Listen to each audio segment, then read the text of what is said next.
right, so in chapter 4, we're going to talk about some divisibility concepts.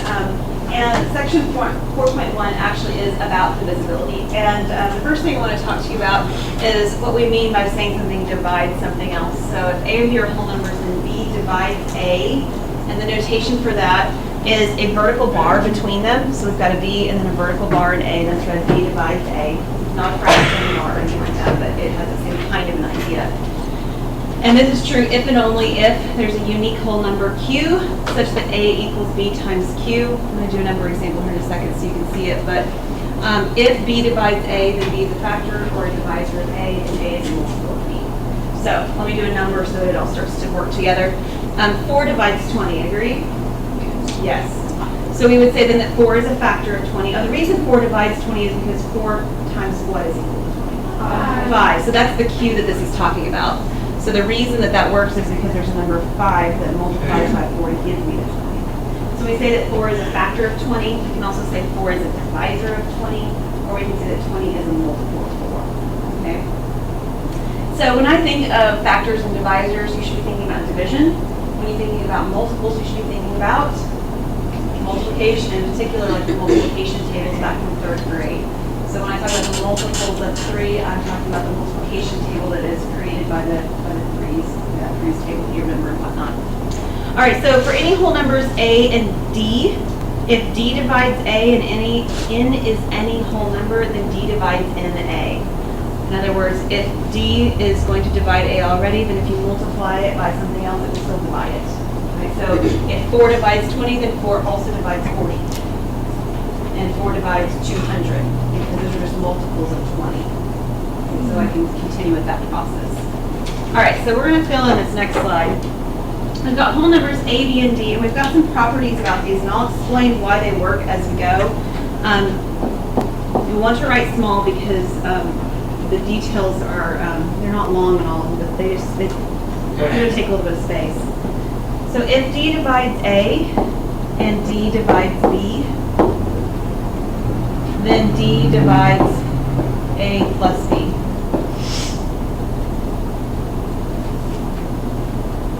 And you can kind of think about that in a division sense, right? If I can divide A by D and I can divide B by D, then I can divide their sum, or I can divide them separately and add them together. All that works, okay? Likewise, or sort of in the same manner, if D divides A and D does not divide B, so it's the same division bar kind of thing, right? Divides, which was last year, like not equals, so does not divide. Well, if that's the case, then D would not divide A plus B. So we're saying basically the same thing. Oh, yeah, I mean, you're just seeing the not equals to part of it there, the not division part of it there. All right, C, if D divides A and D divides B, and you have to have the condition that A is greater than or equal to B just because we're still dealing with whole numbers, okay? Then D will divide A minus B. So it's true, even if you don't have that greater than or equal to sign, that you can subtract the numbers and this would work.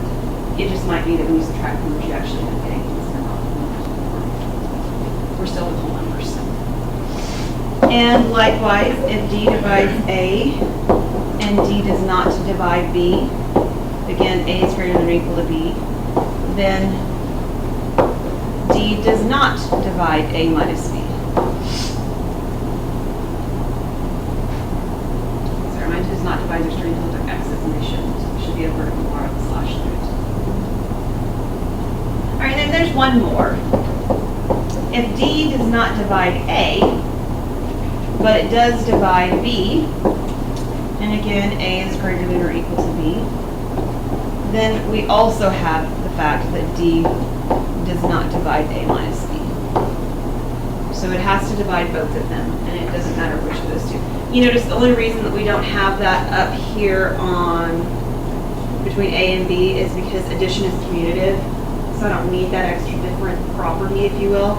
But subtraction is not commutative, so that's why you have both of those present down here on page 8.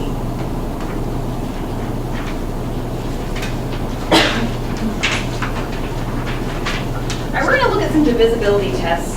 Some of these are things I know if you've thought about before, you may not have actually written down in down in a concrete way. But you've thought through some of this stuff before. So divisibility test for 2. How do you know if a number will divide by 2?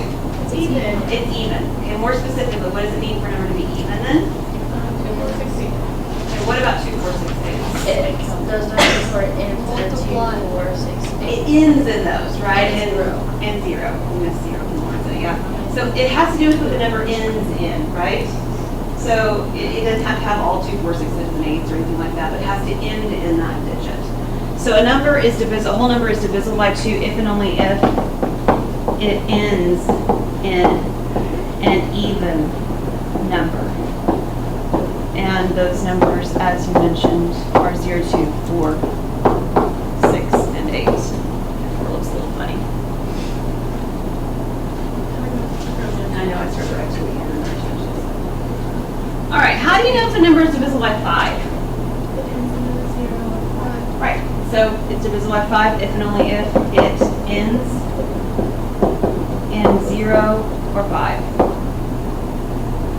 That's good.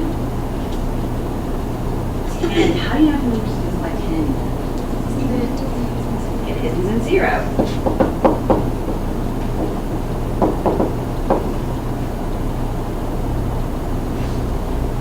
That set of divisibility rules are easy enough, right? Now, the next one you may or may not have seen before. Do you know how to know if a number is divisible by 4? It's not if it ends in a multiple of 4 because you're thinking about 3. Oh. Yeah. You're getting close. It's not addition though. And you're talking about 8s. No.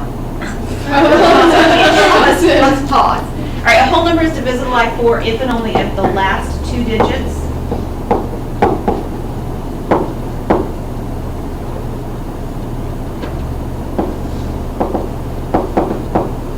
value. Okay, so I don't mean to take them individually as the 2 digits, but just take their values. So if it ends in 2, 4, I'm talking about the number 24. Okay, if it ends in 6, 7, I'm talking about the number 67. So take those last 2 digits as a 2-digit number. Okay, so if the last 2 digits value is divisible by 4. So for instance, if you've got this long number and it ends in 12, is it divisible by 4? Yeah. If it ends in 13, is it divisible by 4? No. If it ends in 14, which is what you want it to happen, it's still also not divisible by 4, even though it ends in 4, right? So we actually have to take both those digits there at the end. 8 is where Katie was headed though. So if I take the last, notice what happened when I did the number with divisible by 2. How did I decide if it was divisible by 2? If the last digit was even. How did I decide the number is divisible by 4? The last 2 digits are divisible by 4. So what do you think happens with 8? 3. It's the last 3. So the last 3 digits value is divisible by 8. Now that one's harder to work with just because I mean a 3-digit number to know it's divisible by 8. You could probably do it pretty quickly in your head, but a calculator would work as well just fine. So you can't do that one quite so clean and quick as you can the 4 or for sure the 2 or 0 or 5 for that matter. But all right, can I go to the next one? Okay. Here's 3s. So Kayla was wanting to tell me about 3s as she tried to start. So tell me about 3s. Do you remember? If you add the digits, or like write the value or the digits. Yeah, so if you take all the digits individually, as though they're individual numbers, and you add them together, and if that sum that you get is divisible by 3, then the original number was divisible by 3. So the sum of the digits is divisible by 3. So for example, if I had 486, I wonder if that's divisible by 3, I would add 4 plus 8 plus 6, and I would get what? 18. Is 18 divisible by 3? Yes, so that means that 46 is divisible by 3. Yes. Back to the 8 really fast. Mhm. If, like, if you just had a 2-digit number, then is it not divisible by 8, or do you just have? You just don't have that, yeah, you don't have that factor. If you have a 2-digit number, you probably already know, like your 8's table, right? Okay. It already goes up to 80 at the very least, you know, 8 times 10 and below. So, yeah, it just doesn't really, this is more for the issue of if the numbers are large than if they're small. Yeah. So do you know the divisibility rule for 9? It's actually the same as it is for 8. You do the sum of the digits, and if the sum of the digits are divisible by 9, then the number is as well. So,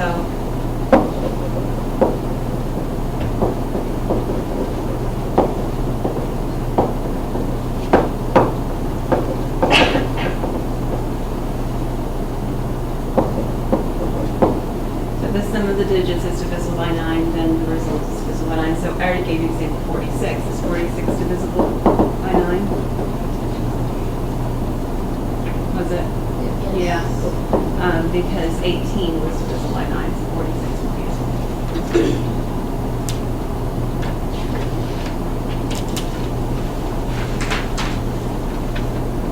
11.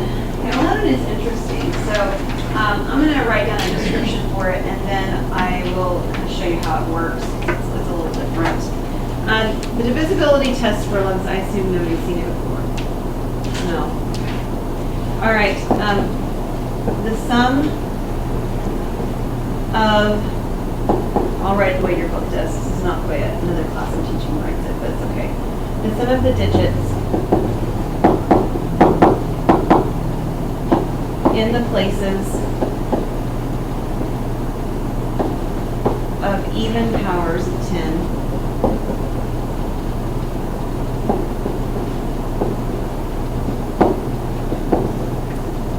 minus the sum of the digits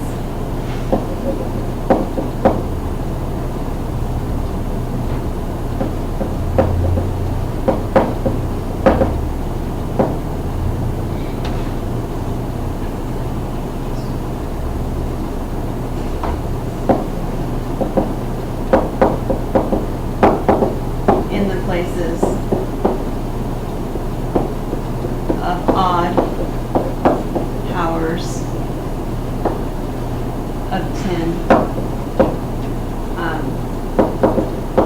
is divisible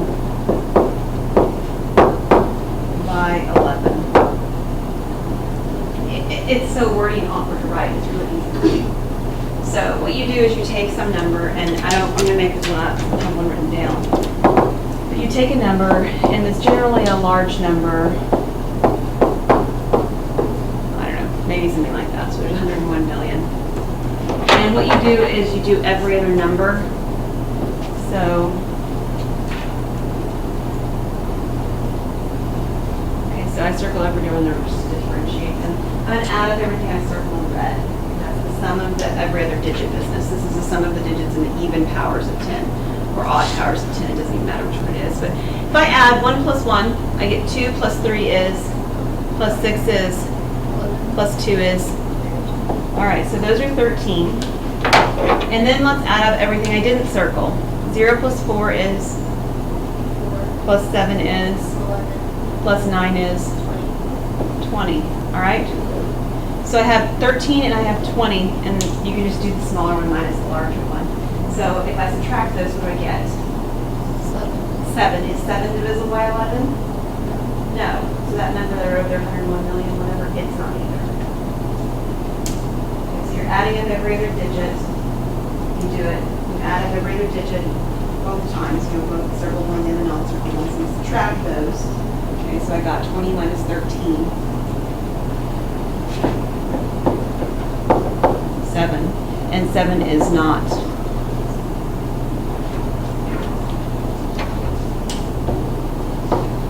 divisible by 11, so neither is 101,437. 31,437,692. Okay? Continuing on to divisibility test for 6s. It's easy. what is 6? If you factor it. 3 times 2, right? So a whole number is divisible by 6 if and only if it is divisible by 2 and 3.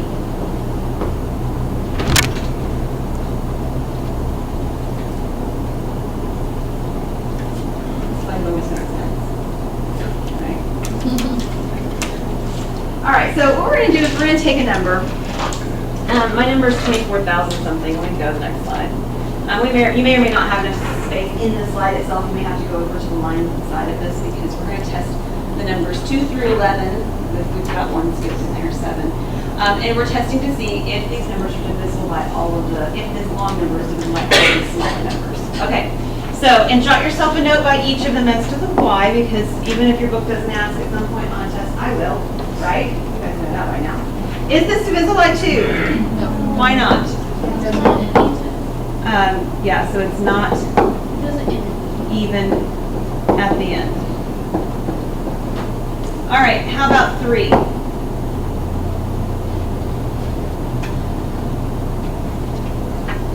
Yes, why? Because when you add 11, it's 12. 12 is divisible by 8. Okay, so because 2 plus 4 plus 0 plus 1 plus 5. Hang on, I know. My word stopped working, I don't know why.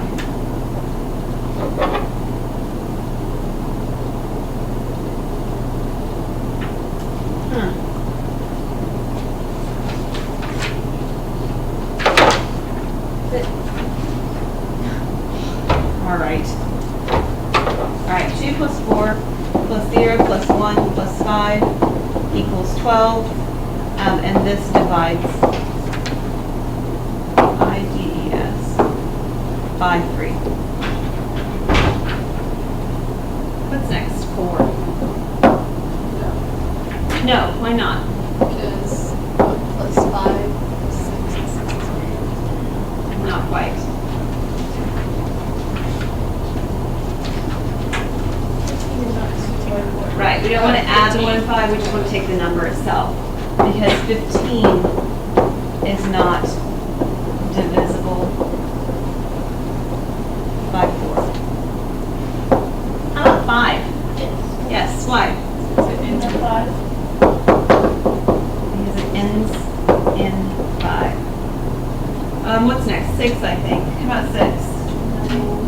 No, why not? Because 5 is an odd number, and then you have to have multiple of 2. That's not divisible by 2. Okay, because it's not divisible by 2, which is what you were actually going back Yeah. and reinserting here. So this is because it's not divisible by 2. Sorry, not divisible, all run together. We don't have one for 7, although one exists. Let's do 8.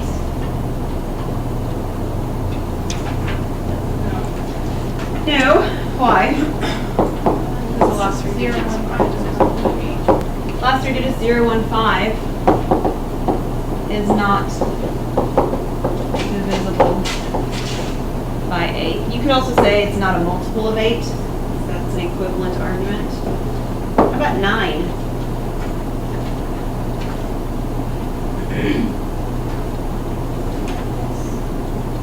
Yes or no?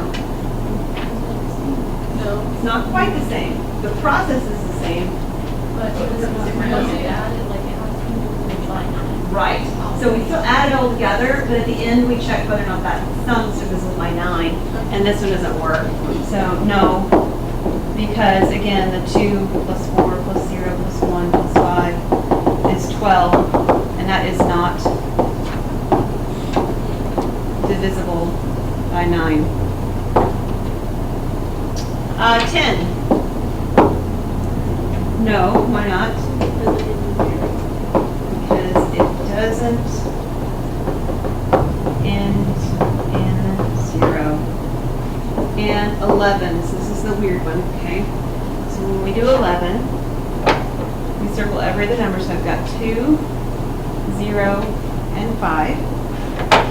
So what is 2 plus 0 plus 5?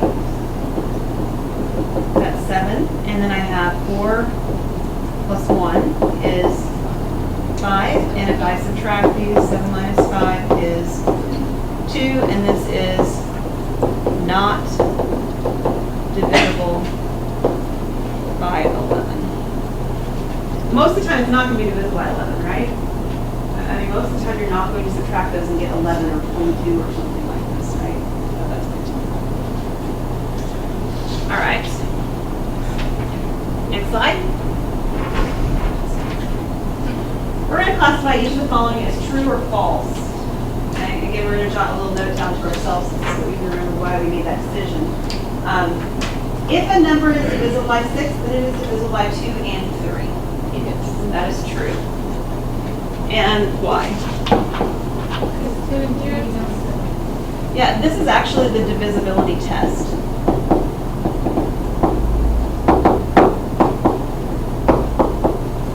For 6. Right? That's why that works. That's actually one of our divisibility tests. If a number is divisible by 2 and 3, then it is divisible by 6. Yes. That is also true. And I'm going to go back to the test here for a minute, but this again is the divisibility test.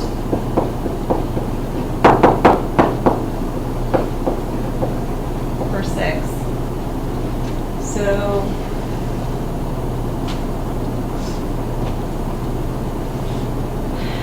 in the divisibility test for 6, there's a phrase that I just kind of glossed right on over, but it's important. It says if and only if. If and only if means that if you take the first part, then the second part follows automatically. And if you take the second part, you can go back to the first part automatically. It's a two-direction statement. Okay? It's kind of like me saying, I'm a mom to my daughter is a, that didn't work. If I'm her mother, she's my child, I'm her mother. Okay? It goes both ways. By me telling you that she's my daughter, you automatically know I'm her mother. Can you say it right now? By me telling you that I am her mother, you automatically know that she is my daughter, right? She's a she, or she is. All right, if a number is divisible by 2 and by 4, then it's divisible by 8. False. That is false. Can you give me an example, Kayla? 12. Right. 12 is divisible by 2. 12 is divisible by 4. It is not divisible by 8. So what in the world is different about C than about B? Why did that clear line of thinking work on part B, but it doesn't work on part C? Because it's more than 2. It's bigger and it's divisible by 3 and 4. It's the last 3 digits. It's divisible by 8. That's true, but why? Why isn't it the same way? Think about the numbers that we're actually looking at. What is different about the numbers 2 and 3 versus 2 and 4?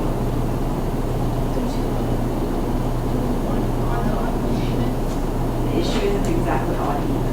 They're right next to each other. No, that's a good guess.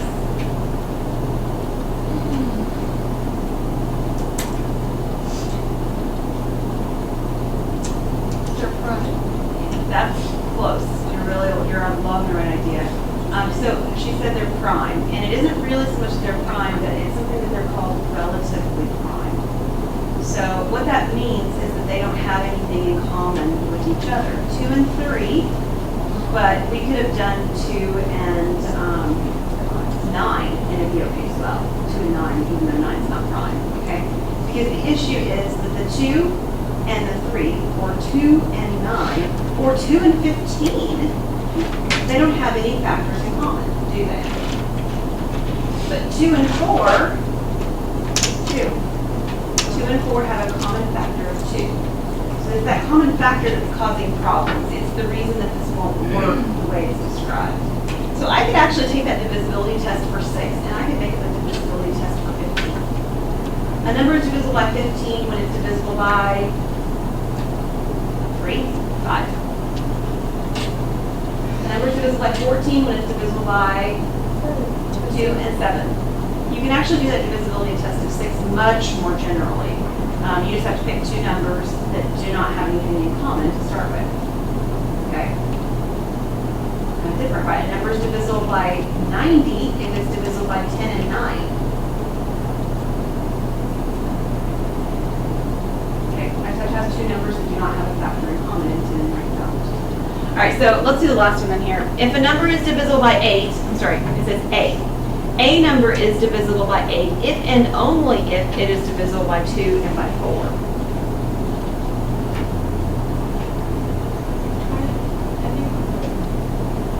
It's true in one direction, but it's false in the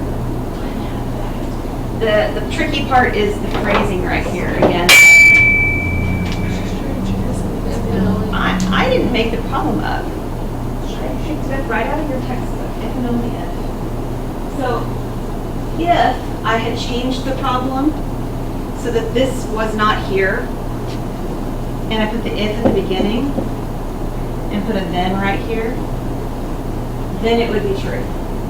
If a number is divisible by 8, it is divisible by 2 and 4. That is true. Okay, pick any number that you know that's divisible in those 8 tables, multiplication tables. You pick 32. 32 divisible by 2? Is it divisible by 4? And that will always work. But the other direction is exactly per C. Right? The other direction says, I started the second part, it's divisible by 2 and 4, and I have to go backwards and see if it works. And we already talked about that that doesn't work. So as it is written, it is false. And it's because of the if and only if.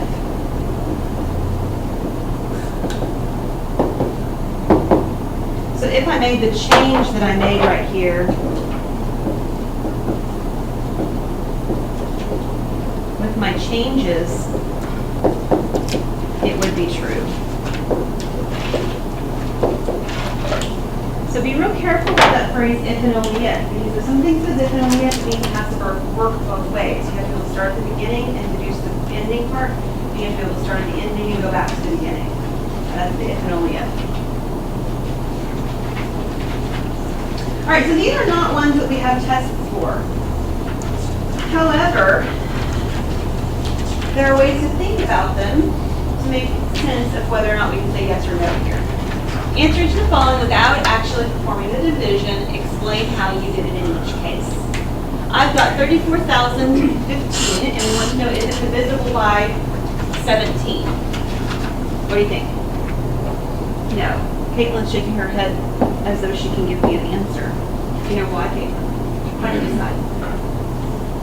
No, I just thought that there's something it is. I think it's no. Maybe like split up something. Split up 17. Well, I just looked 17's at prime.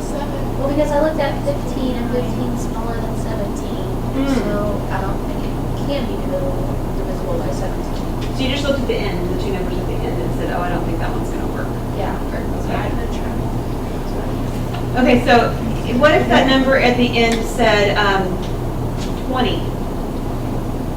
Can you try to divide 17 by 34? Because even if it's minus. Okay, so Kayla's on the right track. What's the question she just asked? Can you ask it a little bit louder?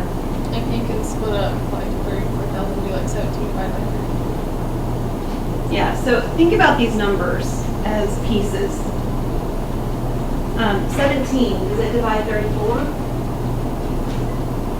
not my 17 times either, but 17 times 2 is 34. So that piece works. 17 plus 17.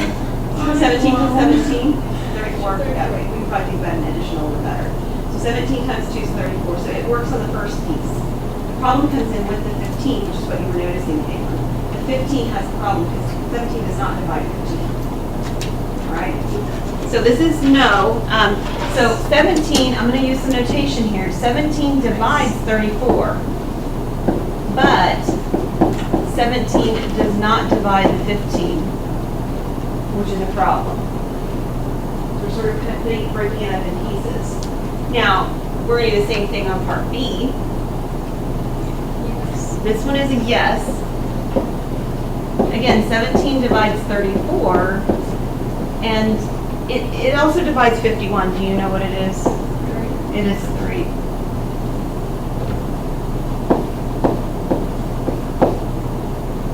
So it divides those pieces into like kind of chunk them up that way. The nice thing is like if you actually did division here, you wouldn't have remainders when you subtract, right?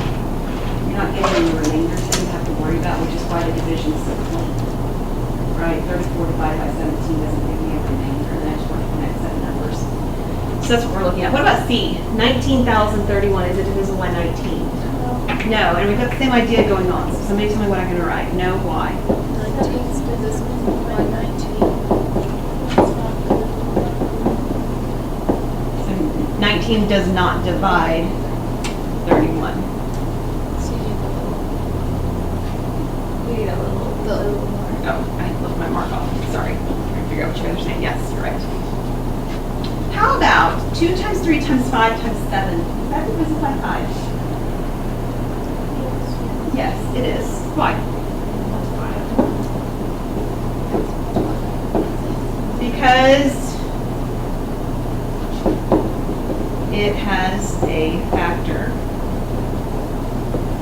of 5, right? There's a 5 in here. So clearly I can divide that expression by 5. Think about what you did when you were doing, working with fractions back in middle school, right? And if you wrote that first number of the times on top and put a 5 underneath, you'd be able to cancel the 5s out, right? You'd be able to divide out equally. What about E? Is 2 times 3 times 5 times 7 plus 1 divisible by 5? No. No, why not? Like 5 plus 1. Okay, so pause with me and let's think about this just a touch more. You knew that the first number on part D was divisible by 5. What does it mean for something to be divisible by 5? So multiply by 5. Okay, and if we're doing the divisibility test, what would it mean? It would end in an in a 5 or 0, right? So what will this number down here end in? A 6 or a 1. So because it will end in 6 or 1. You could also say because the 2 times 3 times 5 times 7 is all times is divisible by 5, but 1 isn't. Right? And that actually goes back to the very first page of slides, slide number 3 that we did. And it was right here. And it says D divides A. We did that. 5 divided the first value, but it does not divide 1, which means it can't divide the sum. If instead on that problem, though, I didn't have a 1 here, but I had a 10 here, or a 5 here, or a 15 here, then it would work, right?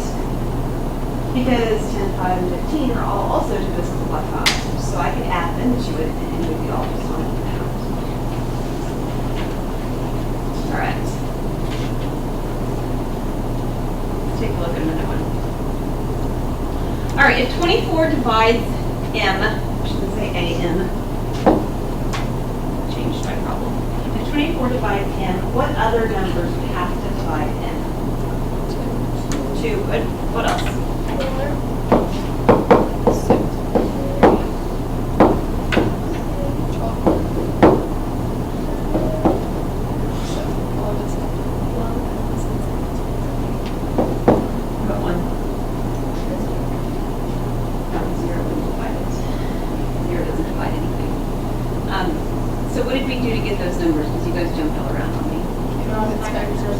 All the factors of 24. And you can do it in one of 2 ways. You can either go from smallest to largest, right? It's 1 word, just 2 word, just 3 word, just 4 word, and so forth, and write the ones down that do. The other thing you could do is you could do it in pairs. We've got 1 times 24, and I actually should, well, 24 divides it, I guess. I already knew that, but you could pair them up. You do 1 and 24, 2 times 12, 3 times 8, and then 4 times 6. So you can do it in pairs that way too. Well, when we do this, our homework on the test, you want them like in numerical order. I don't care. I'll just know too. Just as long as they're all there. Okay. All right. What numbers could go in the blank? So the following number is divisible by a 2, a 3, a 6. So 3 problems all in one. Okay. So what numbers would have to go in this blank spot to make this divisible by 2?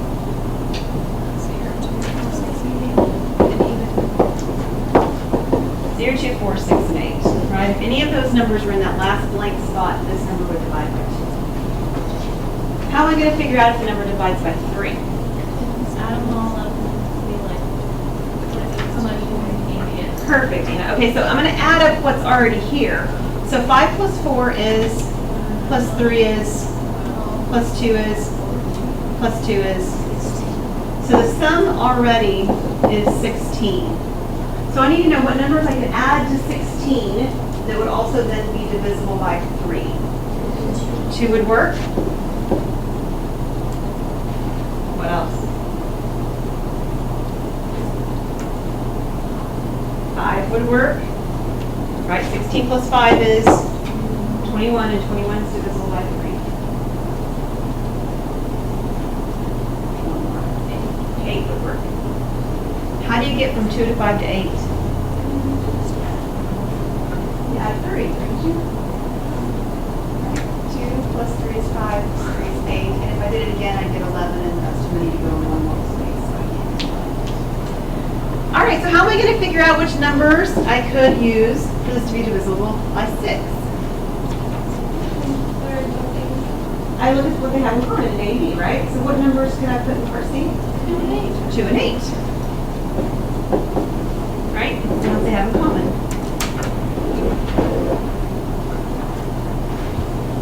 All right.